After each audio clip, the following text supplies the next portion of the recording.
Live from the Pathway Studios in Johnston proper. You are live from the Path.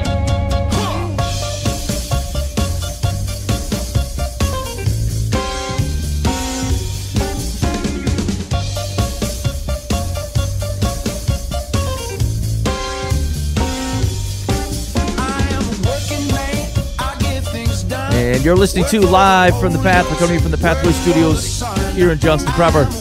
Yeah, you are. Wait, was that an affirmation of what's actually going on? No, I didn't come up with anything beforehand, so I just said the first thing that came to mind. Okay, that makes sense. Here's what we got going on the show today. So we do have some, we have a couple articles that I wanted to go through. Some of them, I'm going to admit, are not necessarily, church related. Oh. Here's what happened is I thought that I was real close to doing a non-biblical signs of the apocalypse, because I thought that'll be fun, but I didn't get around to putting it together. So now I just have these kind of stray articles of which we got to use. I mean, it seems like the best we can do, Ben. Yeah. So for example, one of them is, did you guys hear about those? They put sidewalk urinals out in Paris. Oh. So they look like trash cans, except there's like a opening where the man just kind of walks up and, goes to the bathroom. Well, was it trying to address a problem that people were doing it without the Yes, the people trash cans? people were peeing in the streets. Oh. Yeah. So I mean, they're essentially still peeing in the streets. yeah, they just happen to be doing it into this trash can looking thing. No, where in Europe? Yeah, so it's in Paris, the city of Paris, and along, it's next to the river and the Notre Dame Cathedral. Huh. I mean, it's out because that's where people were doing it. Is all these touristy places, and they were going out and they were whizzing in the street. I mean, does it just go right into the river? Is that the deal, or do they collect it and have to have some guy come get it? Or? Yeah, I don't know. Okay, well, so anyway, we're gonna check that out. Uh-huh. And then there was an article about thieves who took a shark from a San Antonio aquarium and wheeled it out in a baby carriage. Did you read that, Dan? I saw that. Yeah. Okay, Bold. that's awesome. Yeah. We're gonna read that one. Oh shoot! And there was I just accidentally closed out of it. But there was an article on Mike saw it on Apple News. It was on CNN, and it was about 10 reasons why people go to church and 9 reasons why they don't. Yeah. It seems super interesting, and it's right. It follows our list criteria of where we get to go some things and then critique each one. And there's more reasons to go to church than not. Yeah. Well, one. Yeah, I suppose that's good news.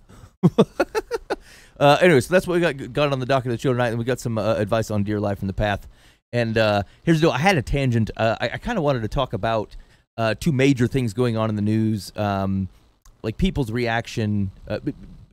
Basically, a concern about people now leaving churches, both for the Catholic Church because of the Pennsylvania stuff and what they found about priests and children, and then also the fallout from Willow Creek. And so here's the deal. We started talking about that a little before the show started, and I think we'll just wait till another show.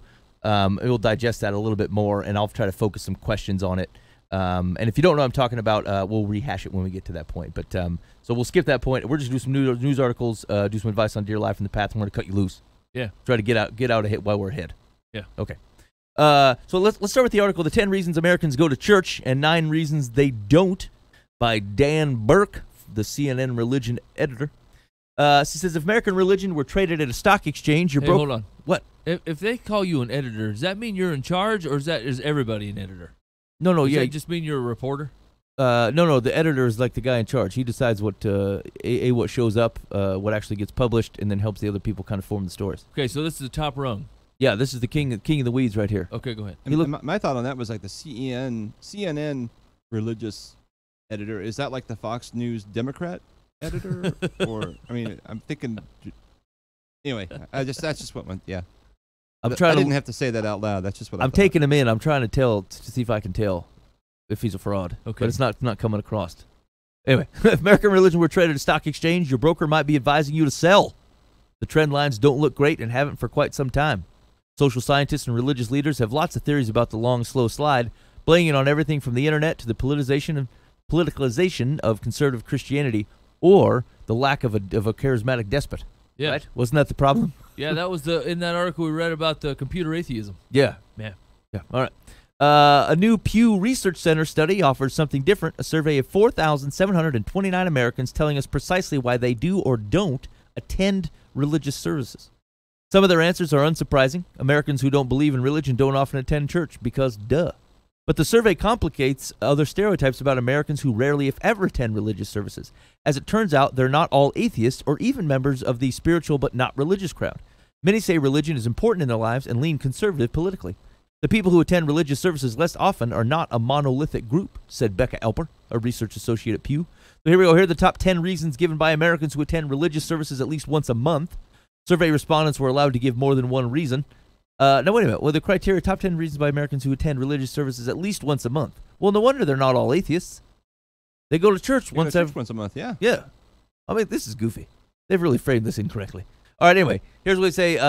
First, people who said this was a very important reason for their decision. 1, to become closer to God, 81%. Hey, now hold on, fellas. Yeah. Is that a good reason to go to church? To become closer to God? Yeah. You think that's what it's designed for? Is that what it does? I think it's a good step.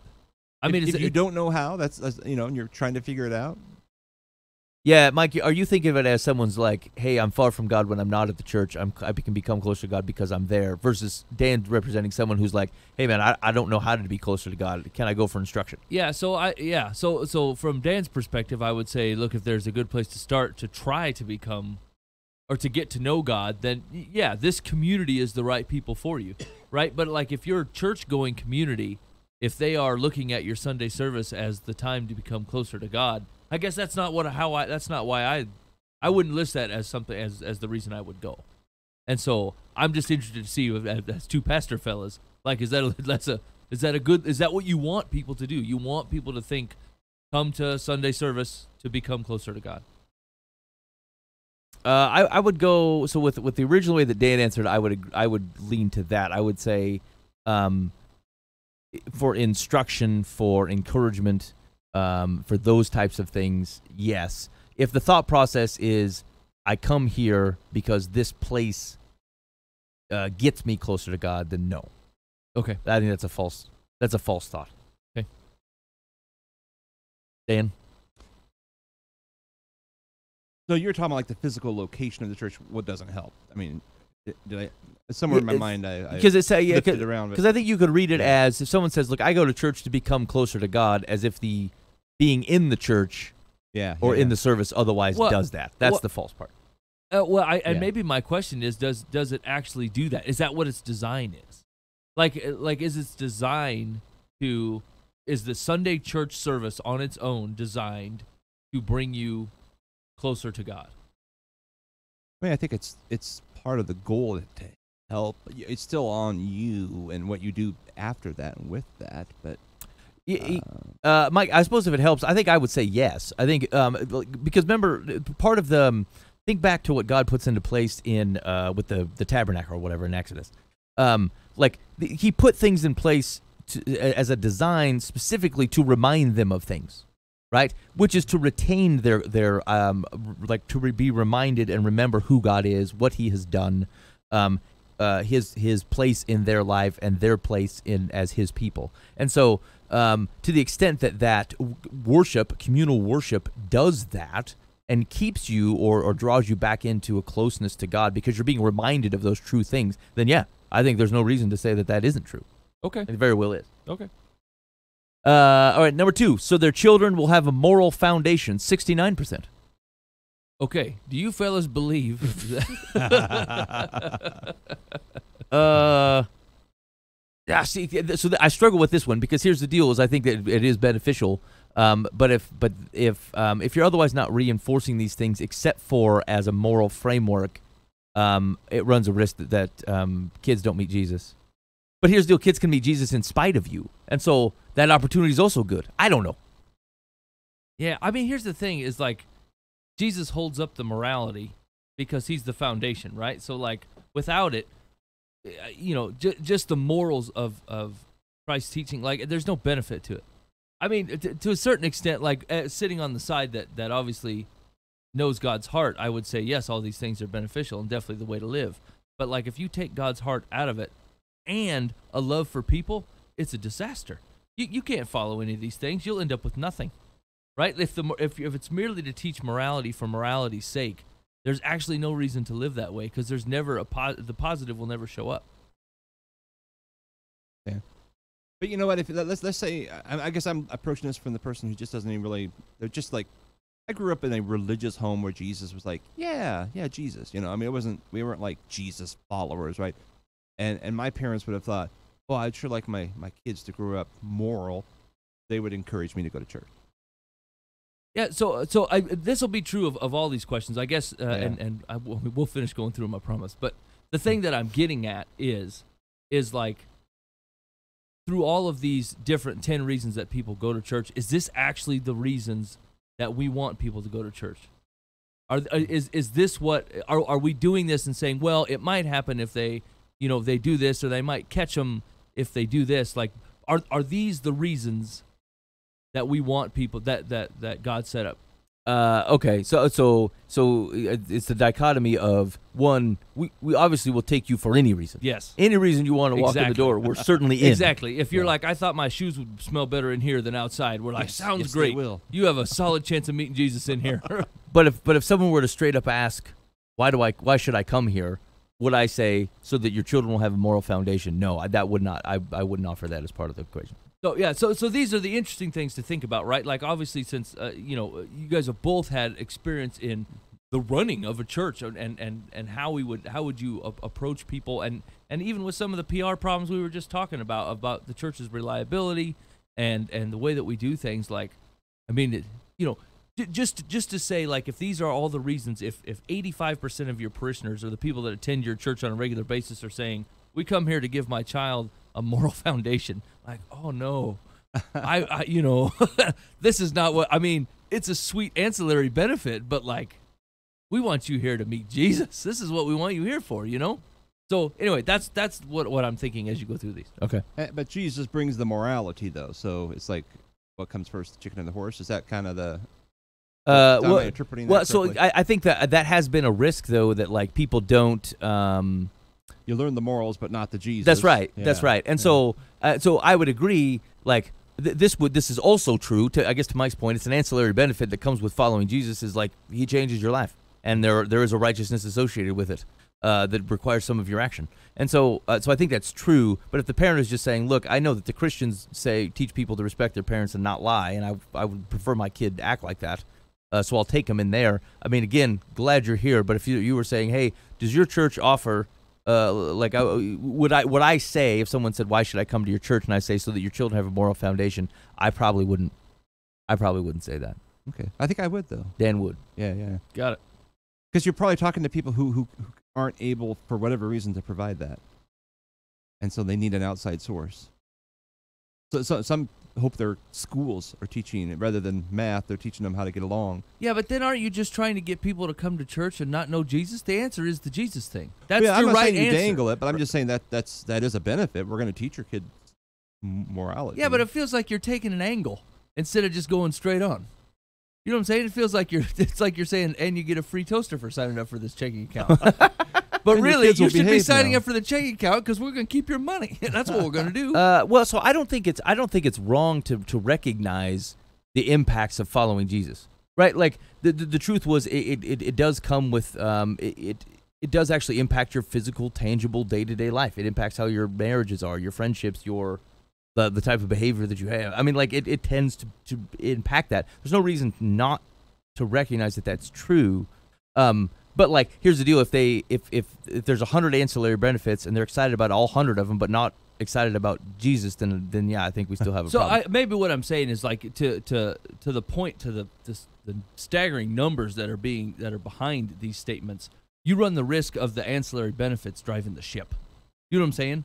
I think it is. I think to a certain extent, it is driving the ship. It's like for some of these folks, it is driving the ship. Yeah, and that's where you find a miss. So I don't want to overcrank on this on the connection here because there are differences. But like again, put yourself back in the original institution of God's people meeting in worship communally.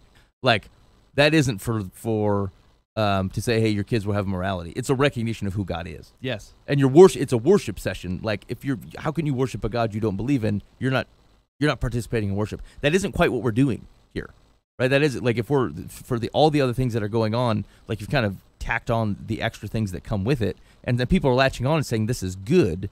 If we miss the worship God part, and like no one's disagreeing with that, But like that's I guess why I probably wouldn't say that, lest they get the wrong idea of what it is that we're actually after here. And maybe that's my broader point is just if people would come up to you and say, this is why I attend X church, because it gives my kids a moral foundation, I would say, shoot.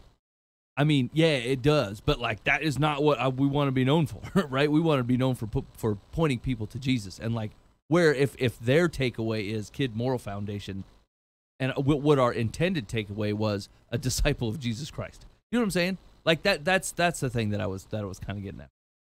Yeah, actually, that's a pretty classic a business example of someone saying, "Look, here's what we want to do," and like, "Hey, we're getting a lot of good." Actually, social media is primarily that. Hey, we want a lot of attention on social media, so we get business. And what they end up getting is just a lot of attention, and it doesn't translate to business. And so, like, it's not really a success. Yeah. And so, like, it's that type of question. So I'm trying to double interpret these numbers, I guess, basically what I'm trying to do. You're Right? shifty. So, okay, go ahead. Number 3, to become a better person. Yeah. I don't know. We have our own share of rum-dums. There's no doubt. Depends on your yardstick for better people. I mean, here's if it's within the context of if I'm defining better in terms of more faithfully following Jesus, then right on. Yep. Yeah. You're living out the Sermon on the Mount, you're a better person. Yeah. True. I mean, Yeah. 4, for comfort in times of trouble or sorrow. 66%. Boy, what does that tell you about how many people are feeling trouble or sorrow at any given time? Wow. That's a lot. Number 5, they find the sermons valuable. What's the percentage? 59%. That's pretty good. 6 out of 10. It's weird, though. So I actually thought that was weird relative to some of the other options because it's not it requires further definition. Like if I say this is a value to me, the reasonable question is of what value? Because it helps make you a better person? Because it lays a moral foundation? Because it gets you closer to God? Right? Like so the sermons tend to be they're a path to these types of things. And so I struggle with that one because I feel like I want to know the next question. Yeah. Reasonable question to that. Number 6, to be part of a faith community. I thought that one would have more legs. 57%. Yeah. It's interesting. I'm finding this more like our like millennial generation folks are getting like I think you're seeing a resurgence in like community type organizations with those folks, like doing things in the community, putting on community things, being part of like Lions clubs and things like that. And it could just be me, like I happen to maybe know people like this, but like I see a lot whereas the church I think for a while felt like the only game in town here. I feel like people are trying to do their own because there's a desire for community, but they don't want to do it in the church, and so like the hippies. Yeah, I don't know. I'm not sure like the hippies. But yeah, so 57. So what do you think, Dan? Did you feel like that would have been higher or lower to be part of a faith community? 57%. I guess I feel pretty good about that because I think a lot of people are. I would assume most people had pretty shallow reasons, and some of these answers are a little bit shallow, like it's entry level stuff, right? And you hope that from there you grow them. Yeah, and that seems like kind of a mature approach. Like I want to be part of the community of believers. I want to do. See, I would have had that as my number one reason why I go to a church on Sunday, is to be part of a community of believers, like that are worshiping and following Jesus. And it was a set apart time to get together and do that. That would have been probably would have been your number one. Yeah. So it was interesting. I had someone mention to me. This was probably 3 or 4 years ago, and they're a person who wasn't going to church, and they said, "Hey, I started checking out the Unitarian Church because I was basically interested in a community of folks." And like, I thought, oh well, I get it. Because I feel like we have an innate desire for that type of community. I don't know if I do it there. Yeah. And so, but I guess the interesting part of that discussion was, like, just thinking about, it's not like either you follow Jesus and desire community, or you don't follow Jesus and do not want community. Like, it's not that. People have, I think, an innate desire, just like they have I think for most people there's just an innate feeling there's something bigger, and whether they point it to God or whether they point it to nature or even all know a power of wheels in motion of the universe or something. Wheels in motion that can't be stopped, that have like defined laws, whatever it is. There's a sense of something that's bigger than them. Like everyone has a sense of that, and everyone has a sense of desire to be around and with other people, sharing ideas and songs, and like in acknowledgement. They wouldn't say worship, but in acknowledgement of something that's bigger than them. And so it's one of those things that who did that well? Paul did that well at the Areopagus, right? Remember we was talking about pointing to all the statues and stuff that were around him. Like it's just this acknowledgement that like, hey, I know what you're after. I get this. Yeah. Here's the true one. It's what you think, but it's this. This is the thing. And anyway, like it was just a good reminder that like it's people have these things in them, and to the extent that we're not making the most of those and helping them meet Jesus, we're probably missing an opportunity. Number 7 was to continue their family's religious traditions. 37%. Mm-hmm. Over a third are saying I go once a month because keep my family's traditions alive. Just what we do. I mean, it's kind of a lazy tradition. You only got to show up once a month. That's our tradition, to show up to church once a month. Yeah, that's true. Heck, I could pull that off with a turtle.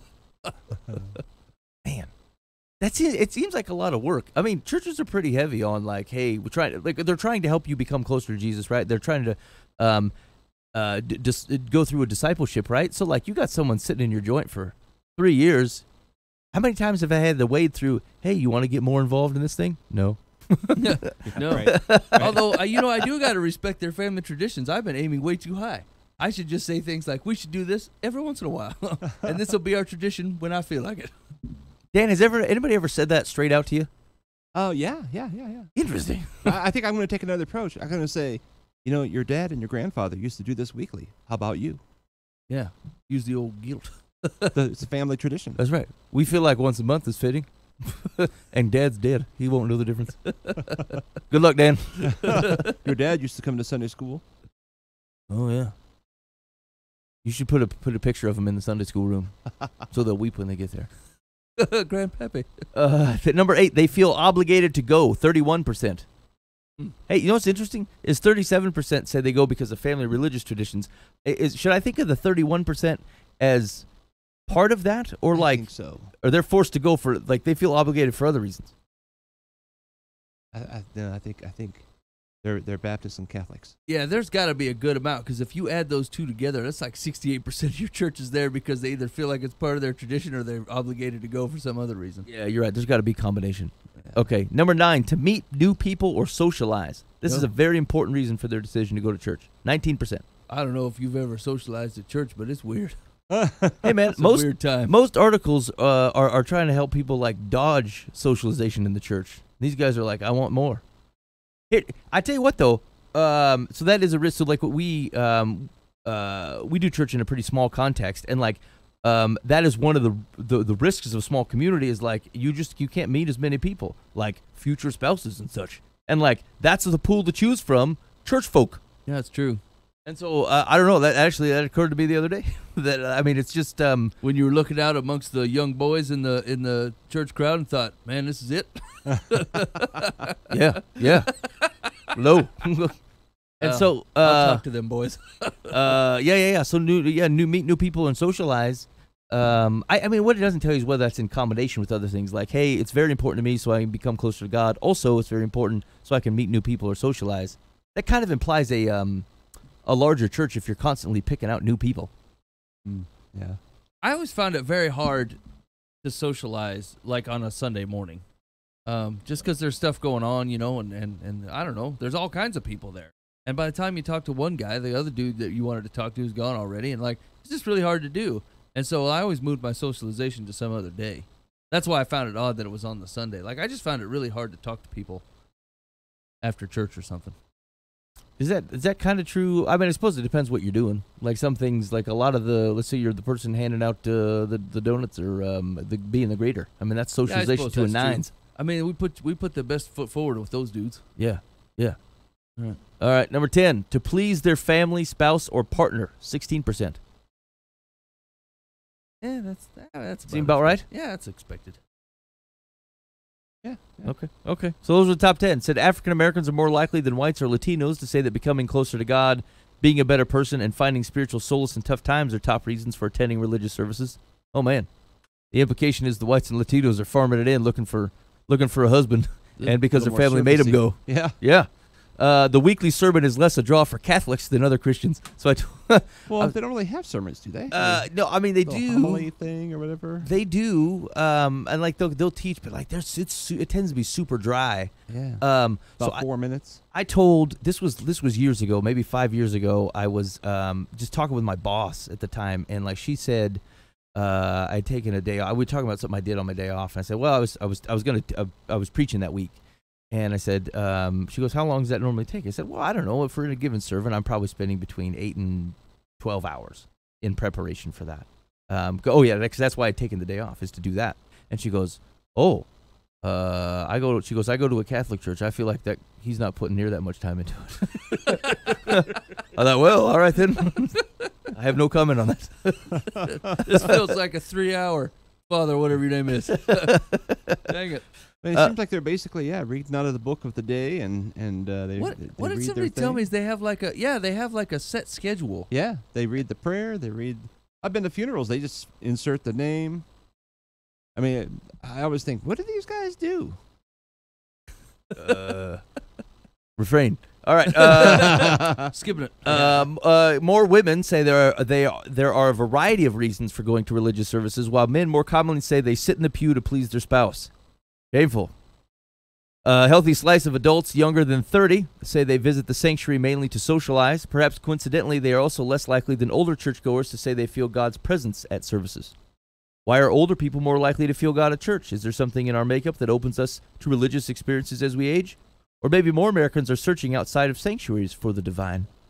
According to Pew, that was the top reason survey respondents gave for skipping regular religious services. Here's the whole list. Number 1, they practice their faith in other ways. What percentage? 37%. Yeah. Perhaps a salt ceremony on your back deck. Yeah. Like I watch. I there's a slew of people like I watched Jesse Duplantis this morning, and I was fine. I'm like, after you get to a certain age or whatever, you have a hard time getting in the house. I get it, But guys like and the problem is they're half lying to me. That's the part that drives me nuts. It's like normally people that's be like, I don't like going to the big church. I like to do it in my own way. And then I ask follow-up questions, and then they start getting real waffly on me. I'm like, well, what do you mean?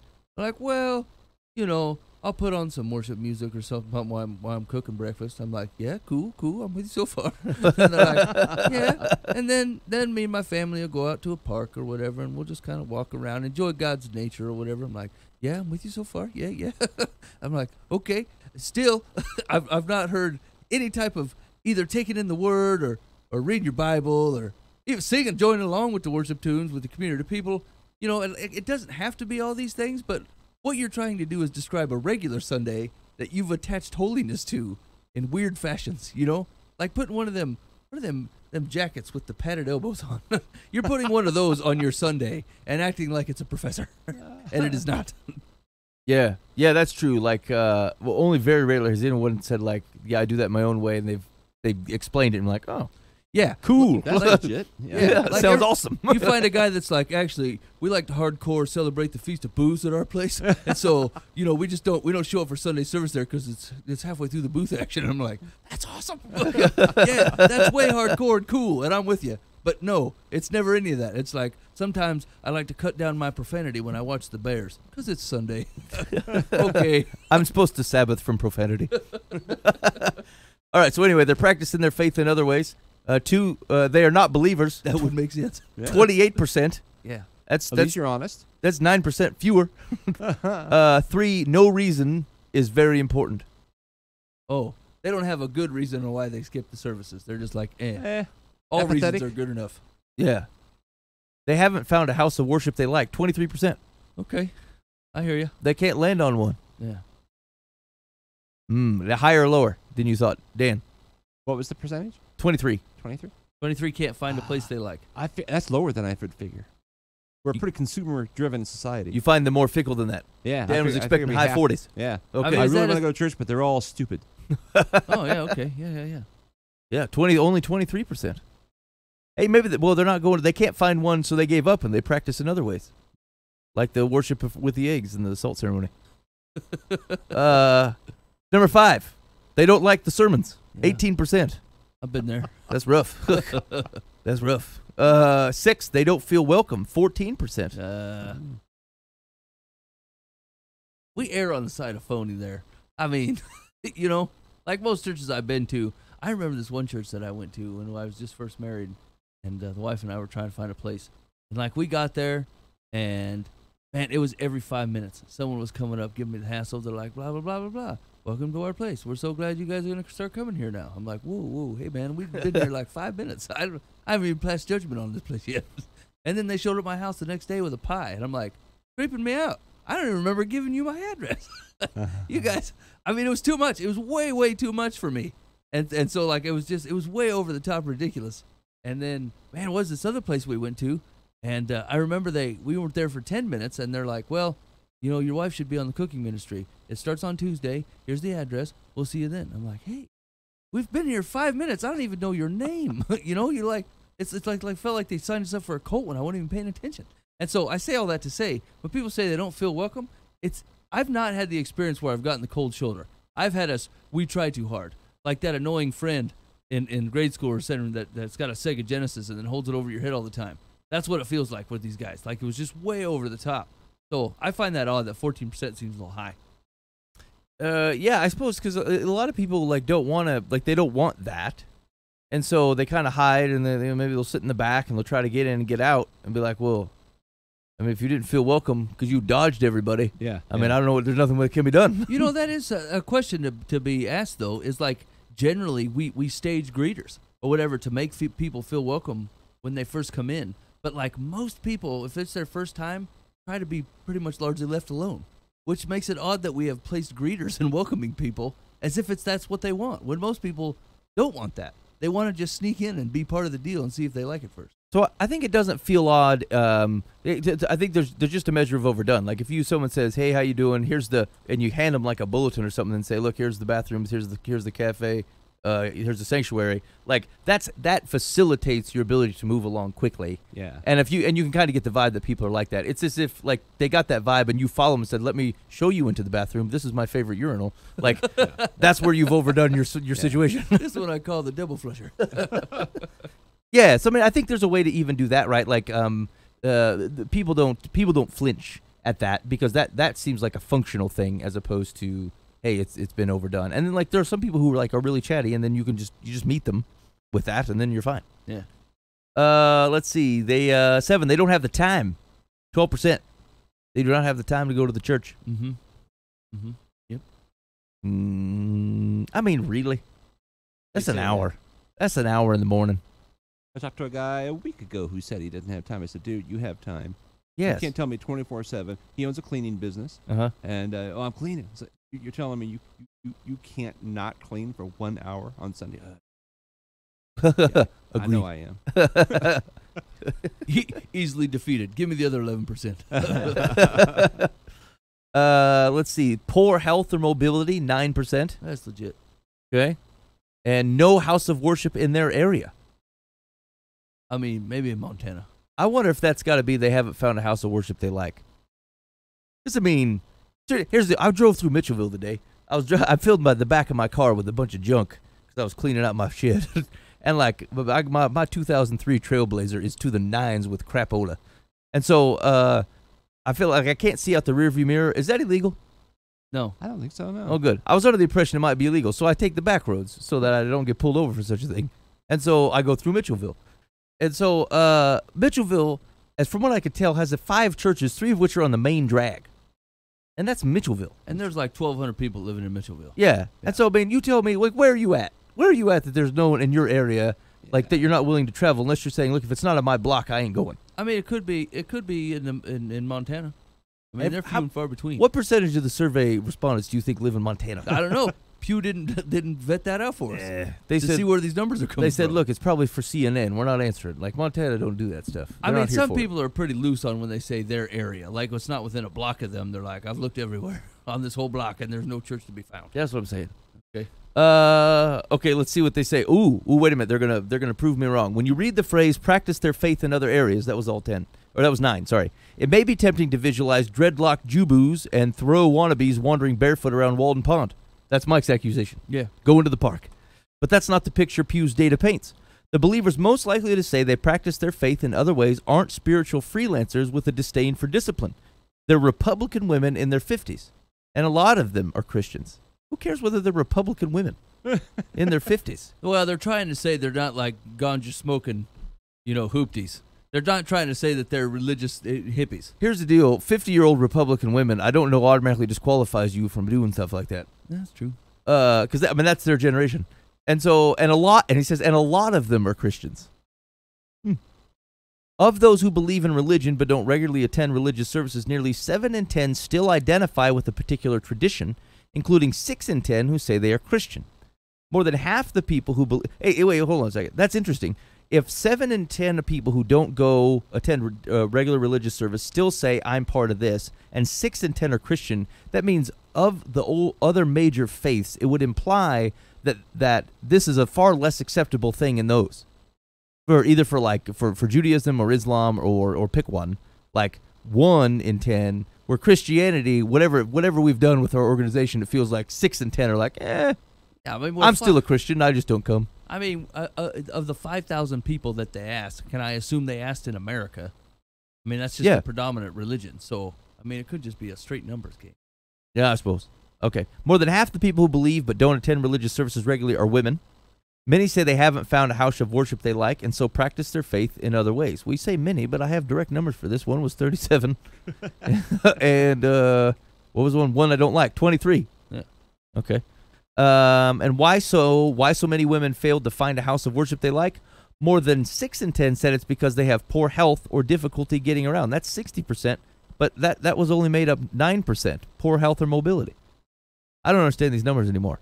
More than half said it's because they haven't felt welcome by congregation, 54%, but that is represented as 14% up here. So what does this all mean? American pastors, imams, and rabbis have spent endless amounts of time trying to cater to millennials' tastes. Wait, were these just millennials? No, they said 50-year-old Republican women. Yeah, I just got lost. All right, hold on. All right, hold on. What was the guy's name? Daniel Burke. You better pull this together.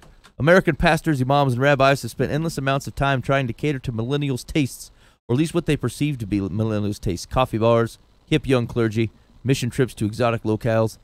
But this study suggests that there is an underserved group of believers who seem like they'd actually like to go to religious service if someone could help them get there and welcome them when they arrive. I mean, am I misreading the data? Because that really doesn't feel like it's that many. What was it? Hold on. Haven't found one. Wait, can't get there. Poor mobility, 9%. Don't feel welcome, 14%. 23% of people who said that they skipped the services are because they can't get there. I mean, there's plenty of places that do. I swear every Baptist church has got a bus on them. Oh, man. Everyone owns the same 1984 piece of junk with like their name, assembly of something half faded on the outside. I think they have secret meetings where they sell them used buses to the Baptist church. And probably one guy that paints them. Because, I mean, everybody's got them. It's not like you ever see them driving a nondescript bus. It's got the Baptist church name right the heck on it. Yeah, it's either light blue or maroon. Like, it's obnoxious coloring for no reason. Yeah, it really is. No one's got a van made within the last 5 years. So ask yourself this: do you feel like us as a church community, and not us specifically, but like Christ Church, are we guilty of this? Are we not very welcoming, or do we refuse to pick up people of ill mobility? Because some of this seems like their choice. You know, maybe there's pockets of this that says I ain't coming to get you, but like I ain't been to a church yet that acts that way. If somebody would just say, "Hey, man, I have a hard time getting there," I mean, we'd rent a van for the day to get you there. Yeah. Yeah, I think if churches knew, these people were looking, they'd pick them up. Yeah, I wonder. I mean, I suppose that's the question. There probably is a thought that says, hey, like, you should be coming for me. Like, or if someone doesn't show up to my house with a pamphlet that says, hey, ever need a ride to church, let us know. Like, did you pick up the phone and call your nearest Methodist church and be like, hey, will someone come get me? I mean, I just can't imagine. I just don't see someone saying no to that. See, it was funny that no one answered like me and God are fighting right now. Like, I'm angry at God. I don't like him. You know what I'm saying? Like, it's odd that somebody didn't answer that there wasn't more answers that way. Maybe that's hidden in the people with no faith. Well, I suppose. I mean, no, but that's where I always get confused because the no-faith people are just, they don't believe he exists at all. And then other people believe he exists and just don't like him. That's true. And, like, I mean, I figured there'd be at least a couple dudes at least answering honestly, like, look, I grew up with it. I don't like it. Me and God, we're not getting along right now. And that's why I don't want to go. I don't want to hear from him. All right, that's it. That was the. I don't know, Mike. Any surprises in there? I suppose it's pretty straightforward. And at the end of the day, maybe I don't really care about these conversations as much as I thought. Because I mean, the truth of the matter is I don't want people to join the church. You know what I'm saying? I want them to love Jesus. They'll join the church on their own. It's a byproduct of following Jesus. You find a community around you, and so I don't know. Okay. Very good. So hold on. I don't want to lose it. Here. Wait, hold on, Dan. Any surprises for you? No, not really. I don't know if there's any action steps either. It's just like, it's what it is. Right. Kind of affirmed a few things. No major surprises. Yeah. Some people come to church for the wrong reasons, and other people don't come for the wrong reasons. Yeah, that's true. Yeah, nothing fantastic there. I was trying. Okay. Let's do this. Let's talk about this urinal problem in Paris, just because I'm super interested about it. So the deal is, in Paris, authorities are taking an unusual approach to combat the scourge of public urination. Make urination even more public. Hold on, this is a scourge. Hold on, I have to show you the I gotta show you this picture of this guy, because like he's everywhere. Just a second, I'll put it up on the board here. For you guys on the podcast, you're just gonna have to Google it. In fact, don't Google it. Watch the show on the YouTube. Okay, hold on. Here we go. Okay, Got it. look at this thing. It's a trash. Yeah, it looks like a garbage can. It's a trash. It's a garbage can. It's just standing really close. They just put a urinal on it. Well, that's wild. Hold on, let's see if I can get a shot of it. It is right by the river. Oh, hold on. Yeah, I mean, so like they show a picture of here. Hold on, let me get you another one. There's a boat coming by watching. Yeah. Look at this one. Hey, buddy. Look at this old guy, and then look, there's a big tourist boat right here coming by. And look at this sign. Look at this freewheeler up here on the sign, having a jolly of it. He's peeing from like 3 inches out. Boy, it would be super hard to play it cool. Like, no, I'm not peeing in here. I'm just standing by it. It's Well, no big what do deal. the girls do? They don't get to do it. This is only a man problem. Now, hey Dan, That's true of most public urinations. Dan, did you see that in Zimbabwe? Were people Yes. peeing in the streets all the time? Yeah. Okay, Okay, not all the time, but I saw it more than once. Yeah, dudes in Ethiopia were Yeah. doing that all over the Just place. like, oh, here we go. Like, oh, there it is. Yeah, and some of them actually didn't even have the courtesy to turn away from the bus. And Oh, so yeah, yeah. yeah. some of the gals got, I mean, they got an eyeful. Yeah. Well, anyway, Sure did. so here's what's going on in Paris. So the city's experimenting with completely exposed, eco-friendly urinals. I'm gonna butcher this. The devices are called E12, which combines the words for urinal and pavement. Oh, good. Oh. Toilet street. They're not at all subtle. They're bright red and in heavily trafficked areas, for example, directly next to the Seine River or the Notre Dame Cathedral. And if there's any confusion, a large white and red sign with a red arrow and a cartoon of a man peeing probably clears it up. French authorities say they are using this surprising solution to try to supplement existing toilets in heavily congested areas where there are urine issues. The interest of this new urban fixture lies in its mobility, ease of installation and use, as well as its ecological dimension. Holy cats. How much do they have to pay for that sentence? Pretty good. They introduced 3 of these toilets in March and added a 4th in July. They're planning to install a 5th urinal soon. Wait a minute. Why was all this planning into an easily installable item? We got to go through a meeting and get a guys together? You made it sound like you could just drop one off at the end of the block and be done. Yeah. Well, it kind of makes you wonder, like, what were they waiting on? So was there a data collection? It was like a test and learn in March. And like, what were the results? Were they like, we're on it, put another one in July? Yeah, did they have a counter? Be like, we collected 300 gallons a year. Oh, gross. I mean, it's got to be smelly. It's got to be attracting flies. And Yeah. there has to be dudes with their stuff out in Okay. the middle of the street. Now, all right, now hold on. I mean, just a question. You're in Paris and you see one of these. I mean, do you use it? No. No. No. I mean, I might do it as a novelty. you're like every other stupid tourist, man. Why you got to do stuff like that? I mean, maybe if no one was around. I mean, here's the deal. Like, you stand right behind it. It's like peeing into a garbage can, right? And so, like, you can't zip up your pants while you're with your thing in there. Yeah, and right, so yeah. you're gonna be exposed at some point. At some point, your stuff is gonna be out for Paris to see. Now, granted, Europe has a little bit less to be upset about than maybe Americans do in that arena. But still, at some point, there's going to be a freewheeling wiener around. Yeah. And that cartoon kind of encourages it. Yeah. That guy looks like he's having a real heck of a time. I don't know, Ben. This doesn't seem right. The new additions have appalled some residents, such as Paolo Pellizzari, who owns a Venetian art store. There's no need to put something so immodest and ugly in such an historic spot, she tells Reuters. Oh, it's a lady. Paola. Some others view the urinals as straightforwardly sexist. They've been installed on a sexist proposition. Men cannot control themselves from the bladder point of view, and so all of society has to adapt. Gwendolyn Copalt of the feminist group Femmes Solidaires tells the news service the public space must be transformed to cause them minimum discomfort. Oh, now hold on a minute. Now, with that same rationale, we wouldn't put up stoplights because it's infringing on our freedom to wheel through an intersection and not stop for the other guy. If people would evolve to stop like they're supposed to, we wouldn't have to have the stoplights, is your basic rationale.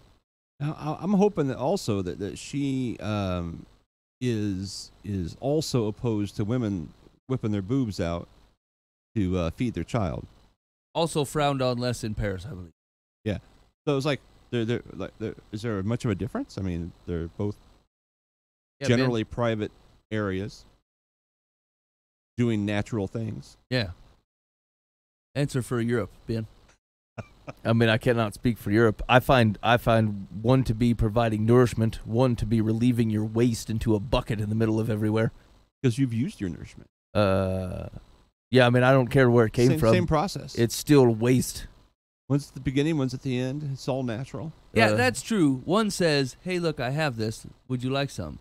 And the other one says, I'm done with this. I'm going to put it on the street. I have this. Would you like some? That's what breastfeeding is. Here, I have this. You should have some. I have some to share with you. Yeah. It says the designers advertised their product as the urban ecological solution for civilizing wild peeing.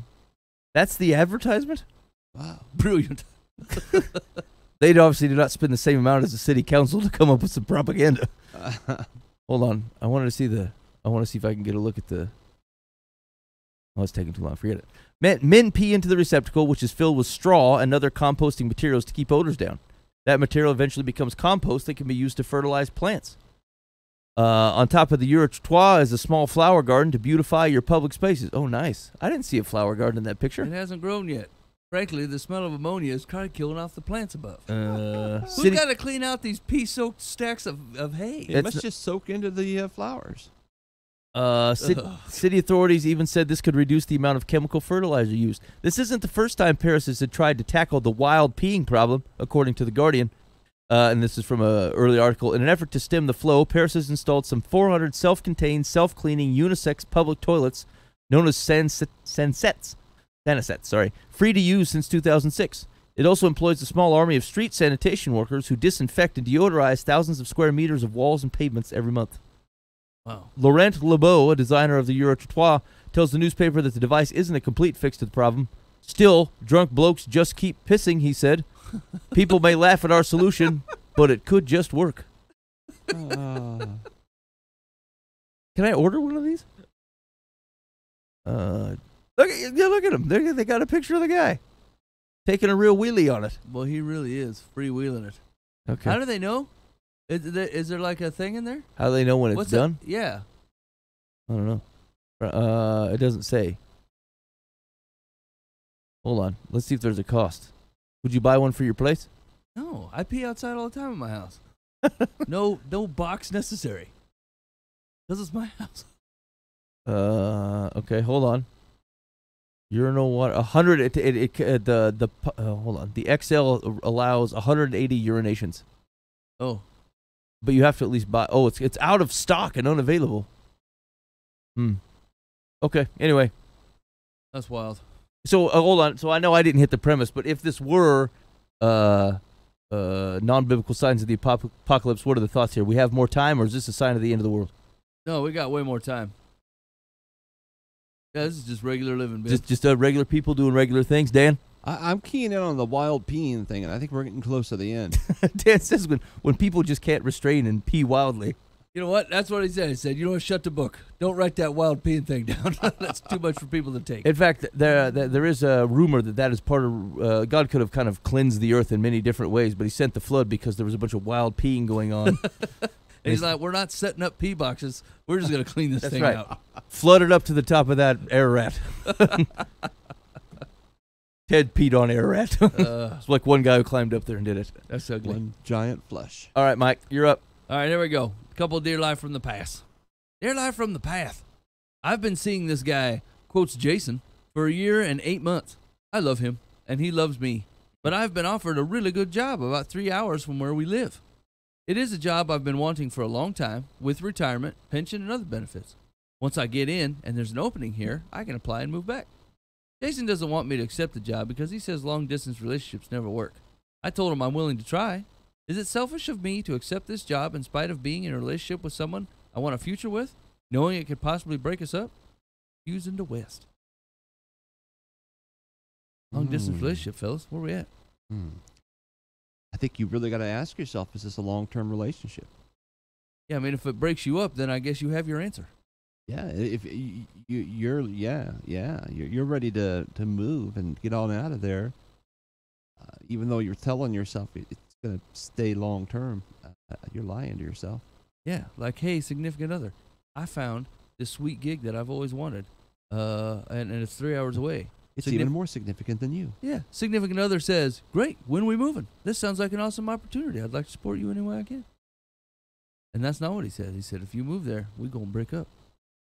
Yeah, I don't know. I think it's probably, just based on his answer, I think it's time to dump the man. He's either saying, look, don't do it, because I'm not willing to try to make a long-distance relationship work for a little while until we get it straightened out.